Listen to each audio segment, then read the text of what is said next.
और इस वक्त की बड़ी खबर यह है कि रूस और अमेरिका के बीच परमाणु टक्कर का खतरा बढ़ गया है। रूस और अमेरिका के बीच तनाव अपने चरम पर है। अमेरिका ने रूस के पास अपनी परमाणु पनडुब्बी भेजी है। अमेरिका के राष्ट्रपति ट्रंप ने चेतावनी दी है। रूस के तट पर 2 परमाणु पनडुब्बी तैनात हैं। दोनों पनडुब्बी रूस पर हमले के लिए तैयार हैं। ट्रंप की न्यूक्लियर शॉक तबाही की क्या शुरुआत? ट्रंप का दावा क्या है? रूस के पास 2 न्यूक्लियर सबमरीन तैनात की गई हैं। मेदवेदेव की परमाणु धमकी के बाद ये एक्शन है। अमेरिका के पास सबसे ताकतवर एटमी हथियार मौजूद हैं। अमेरिका नहीं चाहता कि इनका इस्तेमाल उसे करना पड़े। हमारी पनडुब्बी रूस और चीन से 25 साल आगे है, ये कहा है। सवाल क्या है? क्या ट्रंप ने न्यूक्लियर वॉर की शुरुआत कर दी है? ट्रंप के एटमी एक्शन के जवाब में पुतिन क्या करेंगे? क्या रूस भी अमेरिका को एटमी हथियार से जवाब देगा? अमेरिका और रूस के बीच तनाव बहुत ज्यादा बढ़ चुका है। ऐसे में यह भी जानना जरूरी UEM Jaipur is a perfect target for prospective students aspiring for good jobs, good education with future-ready skills. जरूरी है कि दोनों में से किसके पास ज्यादा सबमरीन हैं, समंदर में किसकी कितनी ताकत है। अमेरिका और रूस की अगर तुलना की जाए तो अमेरिका के पास 66 तो रूस के पास 31 सबमरीन मौजूद हैं। इसके अलावा बैलिस्टिक मिसाइल अगर देखें तो अमेरिका के पास 14 हैं तो रूस के पास 8 से ज़्यादा हैं। इसके अलावा मिसाइल और SSBN अमेरिका के पास 20 तो रूस के पास 16 हैं। और ट्राइडेंट D5 बोरई या डेल्टा जिन्हें कहते हैं वो भी दोनों के पास मौजूद हैं। ये सबमरीन की तैनाती आर्कटिक में है अमेरिका के प्रशांत क्षेत्र में, और आर्कटिक बैरेंट सी में उत्तरी अटलांटिक में रूस की तैनाती है। यूक्रेन पर लगातार लेकिन 36 घंटे से जारी हमलों के बाद यूरोप और अमेरिका ने उसे सुरक्षा कवच देने का फैसला किया है। यूक्रेन के पास एयर डिफेंस सिस्टम खत्म हो चुके हैं। यूरोप के देशों को डर है कि बहुत जल्द उन्हें भी डिफेंस सिस्टम की जरूरत पड़ सकती है। इसीलिए अब यूक्रेन को इनके बजाय फाइटर जेट देने का फैसला किया गया है। रूस पर लॉन्ग रेंज हमलों के लिए मिसाइलें भी दी जाएंगी। यूक्रेन ने ऐलान किया है कि बहुत जल्द नए फाइटर जेट पहुंचने वाले हैं। इससे यूक्रेन की एयर पावर बढ़ेगी और रूस के मुश्किल भी बढ़ने वाली है। देखिए ट्रंप के कोड टाइफून से क्रेमलिन कैसे संकट में पड़ सकता है।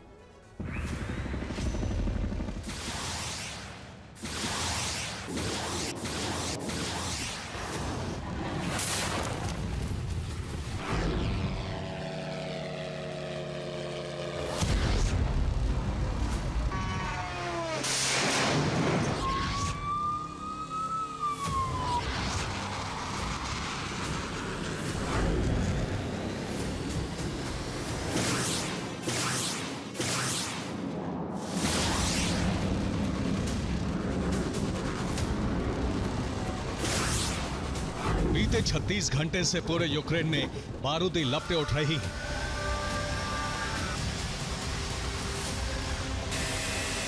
धुएं के गुबार से शहरों का आसमान ढका हुआ है।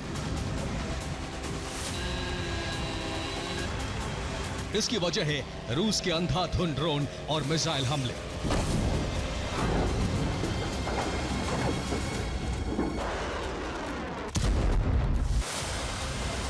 जो पूर्वी यूक्रेन से लेकर उत्तरी यूक्रेन के शहरों तक बरसे हैं।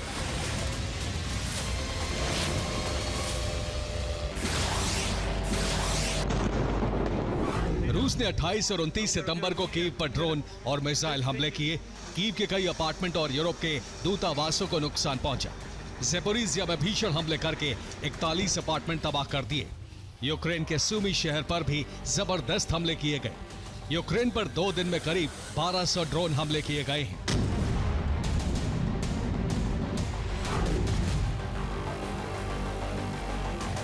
यूक्रेन ने इस मुद्दे को वॉशिंगटन और यूरोपियन यूनियन के सामने रखा है। यूक्रेन के पास डिफेंस सिस्टम की कमी है और उसकी वायुसेना के पास भी इतने संसाधन नहीं है कि वो रूसी ड्रोन्स को हवा में नष्ट कर पाए।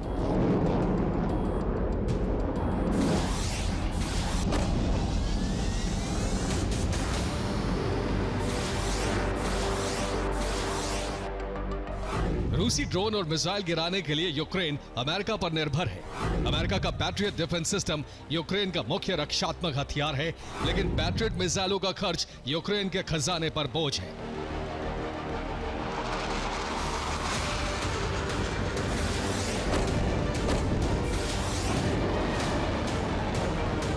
इसलिए यूएस और यूरोप के देशों ने फैसला किया है कि यूक्रेन की वायुसेना को बहुत जल्द शक्तिशाली बनाया जाएगा। यूक्रेन को नए फाइटर जेट दिए जाएंगे।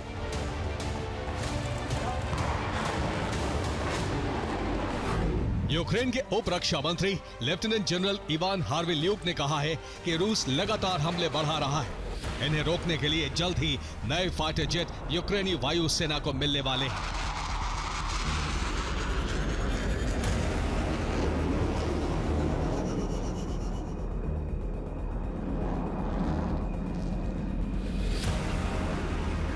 हालांकि हार्विल्यूक ने यह जानकारी नहीं दी है कि यूक्रेन को कितने फाइटर जेट मिलेंगे, लेकिन ये जरूर कहा है कि जल्द ही ग्रिपेन फाइटर जेट की पहली डिलीवरी यूक्रेन को मिलने वाली है।